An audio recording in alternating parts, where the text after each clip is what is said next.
Donc ici, on se place dans un repère de l'espace. On demande de déterminer une représentation paramétrique de la droite D passant par un point A et ayant comme vecteur directeur U. Donc, on va déterminer une représentation paramétrique de D. Alors, on écrit les trois lignes. X égale Y égale Z égale. On commence par indiquer les coordonnées d'un point. Bon, ici on donne un point. Moins 1, 1, 4. Donc on commence par écrire moins 1, 1, 4. Et puis on rajoute le paramètre t avec les coefficients qui correspondent aux coordonnées de u. Donc plus 1 demi de t, moins 1 fois t, donc moins t, et puis plus de t. Voilà, là j'ai écrit une représentation paramétrique de la droite D.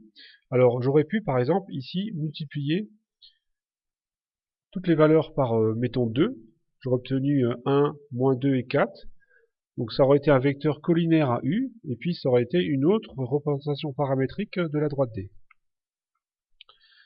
Alors ensuite on nous demande de calculer les coordonnées d'un point d'intersection grand I de la droite D et du plan OIJ. Alors quand on cherche un point qui est sur une droite dont on connaît la représentation paramétrique, il suffit de connaître le réel t qui correspond au point de la droite en question. Donc, le t appartenant à R, t est réel. Donc, puisque pour chaque valeur de R, on va obtenir les coordonnées d'un point. Donc essayons de trouver l'une des coordonnées du point, puisque par exemple si on connaît Y ou X ou Z, on va pouvoir trouver t. Une fois qu'on a t, on peut trouver les deux autres coordonnées. Donc là, la seule information qu'on ait, c'est que le point en question, donc qui est sur sa droite, il est aussi dans le plan OIJ. Alors, essayons de schématiser la chose. Donc par exemple, ici on a vecteur I, vecteur J, et là la cote, donc vecteur K, donc dans l'espace bien sûr. Je vais schématiser ça peut-être par les angles droits, comme ça. Voilà, pour mieux voir les perspectives. Donc ici, nous avons un point qui est dans le plan OIJ. Ici, point I. Donc on ne connaît pas l'abscisse, on ne connaît pas l'ordonnée, mais par contre, puisque ce point est dans le plan OIJ, on voit que sa cote fait 0. Donc là, on va essayer de trouver t qui donne 4 plus 2t égale 0, puisqu'on sait que la cote du point fait 0. Donc I appartient au plan OIJ, point, sa cote est nulle. Donc on a 4 plus 2t égale 0.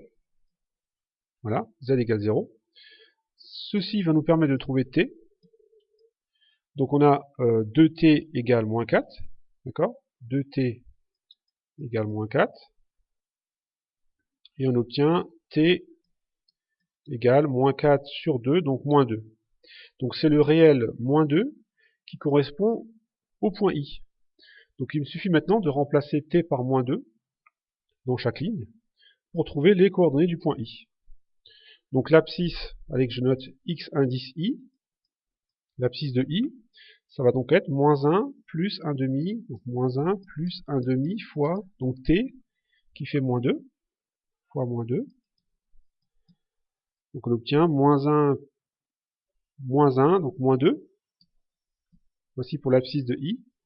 L'ordonnée de I, donc c'est 1 moins t, donc 1 moins 2, 1 plus 2, donc 3.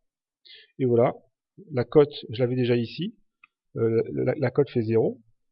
Donc le point I a pour coordonnées, donc l'abscisse, on avait dit moins 2, l'ordonnée 3, et la cote 0.